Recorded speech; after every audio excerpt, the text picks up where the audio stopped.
तथा भारतीय जनता पार्टीचे कार्यकारी अध्यक्ष आमदार रवींद्र चव्हाण यांनी आंगणेवाडी श्रीदेवी भराडी देवीचे सपत्नीक दर्शन घेतले।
यावेळी त्यांच्या समवेत सिंधुदुर्ग जिल्हा बँक उपाध्यक्ष अतुल काळसेकर, भाजपा जिल्हाध्यक्ष प्रभाकर सावंत, माजी जिल्हा परिषद अध्यक्ष रणजित देसाई, राजू राऊत, तालुका अध्यक्ष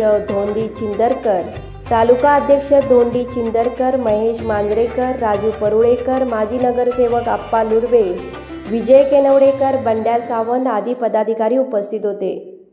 दर्शन घेतल्यानंतर आंगणे कुटुंबियांनी चव्हाण यांचा शाल श्रीफळ देऊन सन्मान केला।